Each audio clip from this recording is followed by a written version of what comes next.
Hey gang, it's your buddy Platt back with another episode of Value Spirits. I know it's been a while since I've done one of these videos, but today I think I have another brand that just exemplifies the term value spirit, and that is Seagram 7, also known as Seagram's Crown 7 or just Crown 7, kind of depending on how old and where you're from. This is, I bought this bottle for $12, $11 to $12, about what you're going to find it on your store shelves. For a 750 milliliter bottle of 80 proof spirit at prices today, it's not a bad deal. Almost doesn't matter what the taste is at that price. This is 80 proof American blended whiskey. It is part of the Seagram's line of spirits. Seagram's is now under Diageo, or their spirit arm. The company kind of got separated a few years back, and like their mixers, like the tonics and ginger ales, went to Coke, but Diageo got the spirits. Now, one of the misnomers about Seagram 7 is that it's a variation of Crown, or it's another Crown Royal product. Let me clear that up. Crown Royal, along with another spirit, VO, and Seagram 7, all were Seagram's products. And maybe at one time they were all made under the same roof, but that's no longer true, and they don't necessarily have anything to do with each other. They all three are kind of blends in some form or fashion, but they're not necessarily blended with each other. Stylistically somewhat similar, but not the same thing, so I wanted to dispel that. Seagram 7 was originally founded in 1928. It was produced in Canada, and there probably was a time, again, when all three of those products were produced on the same roof, but that's no longer true. At the time, Prohibition was going on. This product was always kind of intended for the American market. Just back then, you needed Al Capone and his buddies to bring it from Canada over, but it was always designed for the American market. Today, this is bottled and blended in New York, but it is distilled in Indiana. This is an MGP product, Midwest Grain Products. For those of you that don't know, that is a major spirits producer, and a lot of the stuff you see on your shelf, a lot of the bourbons and American whiskeys, however, on your shelves at the liquor store are MGP products. They just have different labels and names or whatever, and this is definitely one of those. What is in the bottle here? It's an American blended whiskey, but what's inside is roughly 25% regular whiskeys, regular distilled, barrel-aged whiskeys, corn-based whiskeys. The other 75% is what's called neutral grain spirit. It can come from any other cereal grain, corn, wheat, barley, rye, what have you. But that's also what commercial ethanol is produced out of, and MGP is a major producer of that too. Where this is a little different than, and some people might get upset and say, wait a minute, that's 75% quote-unquote not whiskey. How can they label it whiskey, this, that, and the other? Here in the U.S., you can, a blended whiskey can have as much as 80% neutral grain spirit in there. So they're following the laws. It's just we have a little looser definition of a blended whiskey here. Now compare this to Scotland, where you have blended scotches. Over there, they'll take a single malt scotch and blend it with what they call grain whiskeys. Again, any other cereal grain. Single malt scotches are traditionally made with malted barley, but the grain whiskeys could be corn, could be wheat, could be rye, what have you.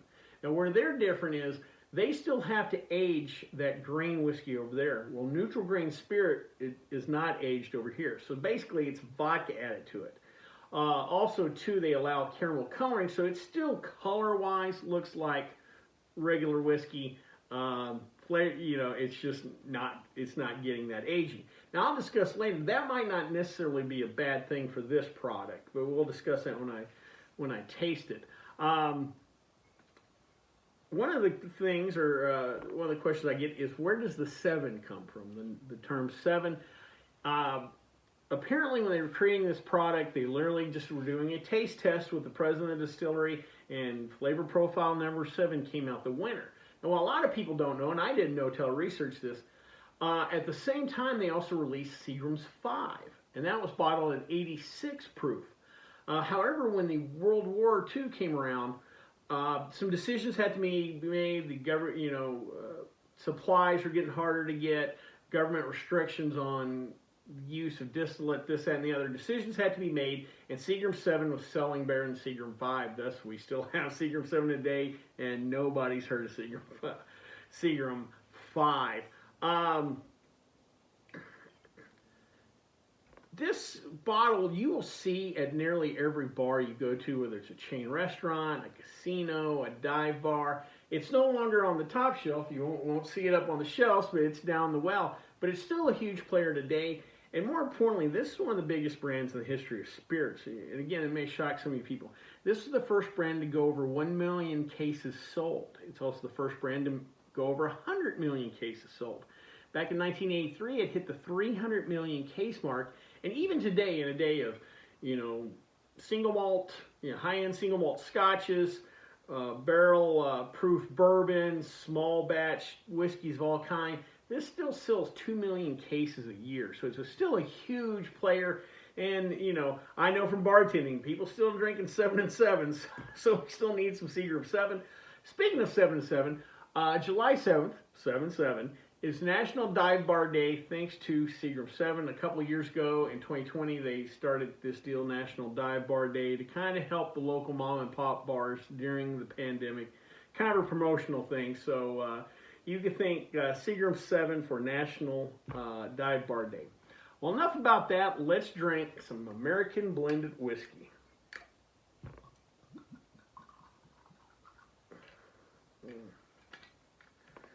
All right, we got a nice brown color. Yeah, I'm getting a lot of brown. I'm not going to say this is copper or golden. This is pretty brown. Let's check the nose. Not much on the nose.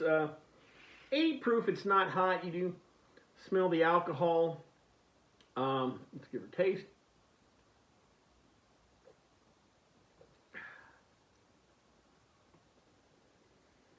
Kind of simplistic.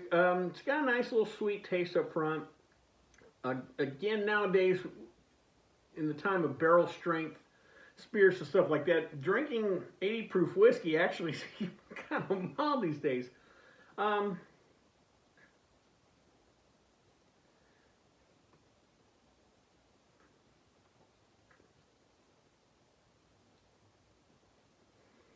I can't really nail it. It's not vanilla, but there's something on the aftertaste. And the aftertaste is a little longer than I thought it would be. I'm kind of surprised by how long the flavor's lingering on there.